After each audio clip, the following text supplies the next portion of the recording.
24 centimeters a year. That is how fast two of the planet's great tectonic plates are colliding beneath the Tonga Kermadec Trench, the fastest plate boundary anywhere on Earth, a machine built to manufacture magnitude 8 earthquakes. This week, it woke up, firing off 6 quakes in 30 hours along a line aimed at New Zealand. People saw a threat marching south. By the end of this, you'll understand exactly what that line is, why the depth of a single quake dismantles the panic, and where the real danger actually lives. Earlier this week, over roughly 30 hours, running from Monday into Tuesday, at least 6 earthquakes fired off along the same stretch of the Southwest Pacific. None of them, on its own, was a disaster. The largest was moderate. And yet the sequence set off a wave of concern that had nothing to do with any single shock, and everything to do with the shape they made. Plotted on a map, the epicenters formed a rough line, like beads strung along a wire, running about 2,000 kilometers, close to 1,700 miles from the waters near Samoa in the north, down past Tonga, and along the Kermadec Trench toward the northeastern approaches of New Zealand. A line of earthquakes pointed at a country is the kind of image that spreads fast, and it spread. The question people started asking was direct. Is stress moving down this boundary, one quake at a time, toward New Zealand? Is something being loaded? To answer that honestly, you have to understand what this line actually is, because it happens to sit on top of the single fastest, most violent plate boundary anywhere on the surface of this planet. The Tonga-Kermadec subduction zone is not an average piece of the Ring of Fire. It is the piece that moves the hardest. So let's take the sequence apart, event by event, and then put it back together. Because the truth here is more interesting than the alarm, and it points at a danger that is real, just not the one the map seems to show. The largest earthquake of the sequence was a magnitude 5.6, and it struck on Tuesday, just after 12 o'clock, Coordinated Universal Time, in the Kermadec Islands region. That detail matters more than it first appears, because the Kermadec Islands are New Zealand territory, so the strongest shock of the whole line did not land somewhere out in the anonymous open ocean. It landed inside New Zealand's own backyard at the far southern end of the string, closest to the mainland. You can see why that fed the anxiety. But look at what the earthquake actually did, which is almost nothing. It sat at a shallow depth of about 10 kilometers, and the United States Geological Survey ran its automated impact assessment, the system that estimates likely damage and casualties within minutes of a quake, and it came back green. Green is the lowest category. It means no significant economic losses expected and no fatalities expected. A magnitude 5.6 in the right place can rattle nerves and knock items off shelves, but this one was far offshore, in a sparsely inhabited island territory, and it passed almost without consequence. That green rating is worth understanding, because it's the closest thing seismologists have to an instant verdict on whether a quake actually hurt anyone. The system takes the magnitude, the depth, and the location, cross-references the population living nearby and the way local buildings are built, and produces a color-coded estimate before the shaking has even stopped being recorded. Green is the all-clear. Yellow, orange, and red climb toward disaster. This one never got off the floor, and that tells you something important, that the strongest shock of a sequence people were treating as a warning was, in impact terms, a non-event. The other members of the line tell a similar story. There was a magnitude 5.0 south of the Kermadec Islands, and another magnitude 5.0 up near Samoa at the northern tip of the line. There was a magnitude 4.6 south of Fiji. Individually, these are the kind of earthquakes this region produces constantly. Moderate, deep enough or remote enough to do little, and entirely ordinary for the setting. If you had shown any one of them to a seismologist on any given week, it would not have registered as news. It's only when you draw them together on a single map, inside a single 30-hour window, that they start to look like a pattern with intent. And there's one more member of that map that deserves a flag, because it was never really part of the line at all. There was a magnitude 4.8 to the southwest of Vanuatu, and at a glance, it sits on the same regional picture, another dot in the sequence. But it belongs to a completely different boundary. It's tied to a separate burst of activity around Vanuatu, most likely aftershocks from a larger earthquake there on a different fault system entirely. It got swept into the same story purely because it showed up on the same map at the same time. That's a small thing, but it's a perfect illustration of how these clusters get assembled in the retelling. Unrelated events on unrelated faults, pulled together by geography and timing into a pattern that was never really one. And that's the trap. Because the human eye is very good at connecting dots into lines and very bad at asking whether the line means anything. To understand why so many earthquakes cluster along this boundary, you have to understand what's happening beneath it. Along the Tonga Kermadec subduction zone, the Pacific plate is diving down and under the Australian plate, sliding back into the mantle. That's what a subduction zone is. One slab of the Earth's outer shell being forced beneath another. This particular one is a segment of the Pacific Ring of Fire, the great horseshoe of seismic and volcanic activity that frames the ocean. Here's what sets it apart. At the northern end, near Tonga, the two plates are converging at a rate of up to 24 centimeters per year, roughly 9.5 inches every year. That number is worth sitting with for a second because it is astonishing. Most plate boundaries creep along at the speed your fingernails grow, a few centimeters a year at most. This one moves at nearly a hand's width annually. It is, by measurement, the fastest plate convergence rate found anywhere on Earth, faster than any other subduction segment along the entire Ring of Fire. That speed is the engine. The faster two plates converge, the faster stress piles up between them, and the more often that stress has to be released in earthquakes. A boundary moving this fast is essentially a machine for manufacturing seismic energy. It regularly produces earthquakes of magnitude 8 and above, the truly great ones. And it hosts some of the very deepest earthquakes ever recorded, because the old, cold Pacific slab plunges so steeply and so far down into the mantle that it keeps breaking hundreds of kilometers below the surface as it descends. The depth is worth pausing on because it's genuinely strange. In most of the world, earthquakes are a shallow phenomenon. They happen in the top few tens of kilometers of the crust, because below that, the rock is too hot and too soft to snap. But here, the descending Pacific slab is old and cold and dense, and it plunges so steeply that it stays brittle enough to break at depths that would be impossible almost anywhere else. Some of the deepest earthquakes ever measured, down towards 700 kilometers below the surface, come from slabs like this one. That's the better part of the way to the boundary of the Earth's lower mantle. When you hear that this zone hosts the deepest quakes on the planet, that's the machinery behind it. A slab of ocean floor being driven down into the interior faster than anywhere else and rupturing the whole way. We got a reminder of that power just 4 months ago. Back in March, this same boundary produced a magnitude 7.6 earthquake near Tonga. It struck at a depth of about 237 kilometers, extraordinarily deep inside the descending slab. And because it was so far down, it displaced no seawater and posed no tsunami threat. Tonga issued a precautionary alert and then lifted it.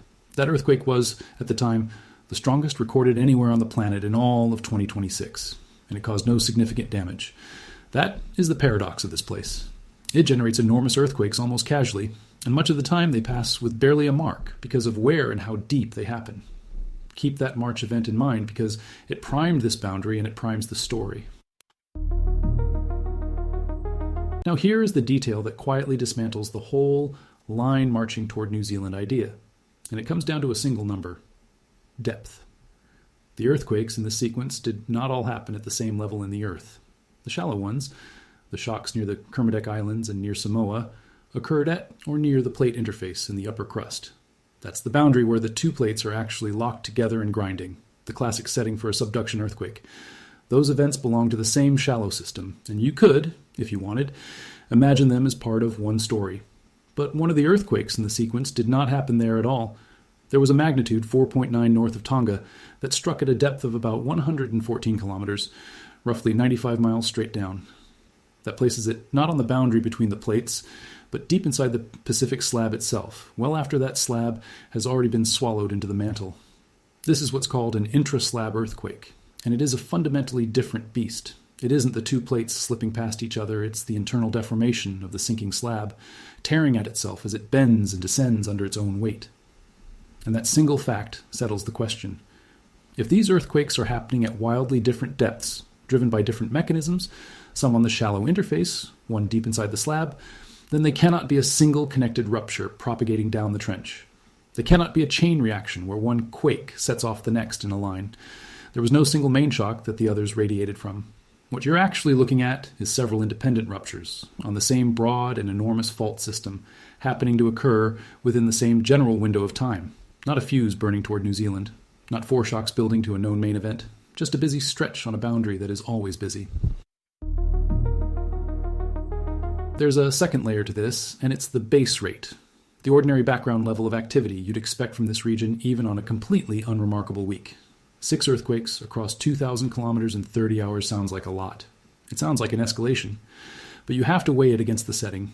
This is a boundary that produces magnitude 8 earthquakes on a regular basis. A scatter of moderate 4s and 5s spread over a huge distance is, for this particular trench, close to a slow day. It is well within normal. The comparison that makes it click is this. Imagine standing next to the busiest highway in the world and counting 6 cars in 30 seconds, then concluding that a traffic surge is underway. On a quiet country road, 6 cars in 30 seconds would mean something. On the busiest highway on Earth, it means the road is doing exactly what it always does. The Tonga-Kermadec boundary is that highway. The activity that looks like a spike when you isolate it is just the baseline hum of the most active subduction segment on the planet. This is also why the timing of the coverage can mislead you. A cluster like this becomes a story the moment someone assembles the map. But the assembling is the event, not the earthquakes. The same 6 shocks, reported one at a time across a normal week, would never have prompted a second glance. Grouped into a single graphic with a line drawn through them, they become a narrative. The earthquakes didn't change. The framing did. And once you know to watch for that, you start to see how often a genuinely ordinary stretch of seismic activity gets repackaged into something that feels like a countdown. So the map that started all the worry, the beads on a string, turns out to be showing you something real, but not what it seemed. The line isn't the track of a moving threat. The line is simply the shape of the plate boundary itself. Of course, the earthquakes fall along a line. The fault they're happening on is a line, thousands of kilometers long. Drawing the dots and connecting them doesn't reveal a hidden march toward New Zealand. It just traces the edge of a tectonic plate, which was always there. None of this means New Zealand can relax, and here is where the story turns from reassurance toward a harder truth. Because while this specific cluster is not a warning shot, the country sitting at the southern end of that line lives with one of the most serious earthquake hazards on Earth. And it has nothing to do with what happened this week. New Zealand is the downstream end of the very same tectonic system. The Hikurangi subduction zone runs along the east coast of the North Island, and it is the direct southern continuation of the same Pacific-Australian convergence that drives Tonga and Kermadec. The engine doesn't stop at the border, it runs right into the country. And then there's the South Island, which is cut through by one of the most studied and most feared faults in the southern hemisphere, the Alpine Fault. The Hikurangi zone alone is a serious hazard in its own right. In recent years, scientists have watched it produce slow slip events, episodes where the locked boundary quietly releases strain over weeks rather than in a single violent jolt. And they've mapped just how much of the interface is capable of storing energy for a future great earthquake. It is the kind of subduction zone that, in the worst case, can generate a magnitude 8 or larger and send a tsunami onto the North Island coast with very little warning. This is not a hypothetical for New Zealanders. It's a documented, monitored, planned for threat, and it runs the length of the country's most populated island. The Alpine Fault is a long, straight scar where the plates grind past each other, and it has a rhythm that scientists have reconstructed in remarkable detail by digging into the landscape and reading the record of past ruptures.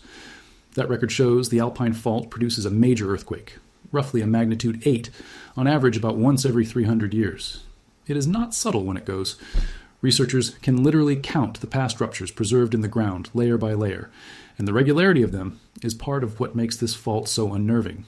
It is not a maybe, it is a when. A magnitude 8 rupture along that fault would be one of the defining natural disasters in New Zealand's history, capable of tearing roads, severing the South Island's few mountain passes, and shaking cities that sit within reach of the rupture. Now, put a date on it. The last time the Alpine Fault produced one of these major ruptures was in the year 1717. Do the arithmetic against a 300-year average recurrence, and you land on an uncomfortable place. More than 3 centuries have passed, which puts the fault at or past its typical interval. In the language scientists use carefully, it is overdue, not in the sense that it is guaranteed to break tomorrow, but in the sense that the clock has run its full expected length and then some. Recent published research has tried to put a number on the near-term risk, and the figure is sobering. The estimated probability of a major Alpine Fault rupture within the next 50 years has been placed at roughly 75%, 3 in 4 within the lifetime of a person alive today. That is among the highest such probabilities assigned to any major fault anywhere in the world, and it is why New Zealand has invested so heavily in earthquake preparedness. Some of the best building codes, monitoring networks, and early warning research on the planet. That investment isn't paranoia. It's a rational response to living on top of a fault whose own history says its time is approaching. So when people look at a line of small earthquakes pointing toward New Zealand and feel a chill, they are reacting to a real danger. They've just attached it to the wrong cause. The threat to New Zealand is genuine. It is simply loaded by New Zealand's own faults, on their own slow schedule, not delivered down the trench by a scatter of moderate shocks near Tonga. But let's not wave the question away too quickly, because it deserves a real answer. Could a distant earthquake actually trigger a rupture on a fault hundreds or thousands of kilometers away? It's a fair thing to ask, and the science has looked at it hard. There are two ways one earthquake can, in principle, influence another. The first is called static stress transfer. When a fault slips, it permanently changes the stress on the rocks around it, nudging nearby faults a little closer to failure, or a little further from it. This effect is real and it matters, but it falls off extraordinarily fast with distance. It's a neighborhood effect, measured over tens of kilometers, not the width of an ocean. Across the hundreds to thousands of kilometers separating the Kermadec cluster from the Alpine fault, static stress transfer is, for all practical purposes, zero. The second mechanism is dynamic triggering, where the seismic waves from a large earthquake ripple out and physically shake distant faults as they pass, occasionally nudging one into slipping. This one can reach much farther. Seismologists have documented it in dramatic cases.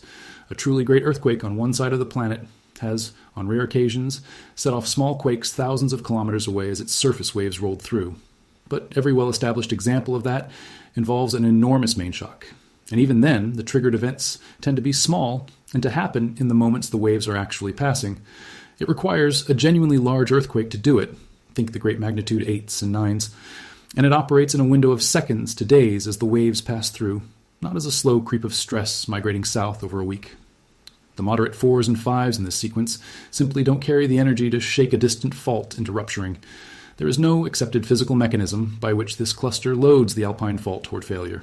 The honest scientific answer is that the two are not connected, and pretending otherwise doesn't make anyone safer, it just points their attention at the wrong place. It's worth naming the viral version of this story directly, because it circulated widely and it sounds persuasive. The claim goes like this. Look at the map. See the 6 quakes forming a line aimed straight at New Zealand, and conclude that you are watching stress visibly march south, loading the overdue fault in real time, with the big one being wound up before your eyes. Every piece of that reads as intuitive, and every piece of it falls apart on contact with the data. The events span mismatched depths and mismatched mechanisms. Shallow interface ruptures alongside a quake more than 100 kilometers down inside the slab, so they cannot be one propagating chain. The distances involved render any stress connection to New Zealand negligible, and the line itself, the thing that makes the whole image so compelling, is not the footprint of a moving threat. It is the outline of the plate boundary, which has traced that same curve across the map for millions of years. The dots fall on a line because the fault is a line, that's all. State it plainly, check it against the depths and the distances, and the alarm quietly deflates. What's left when the illusion clears is not nothing. It's a clearer picture of where the real risk lives, which is a far more useful thing to walk away with than a false countdown. So where does that leave us?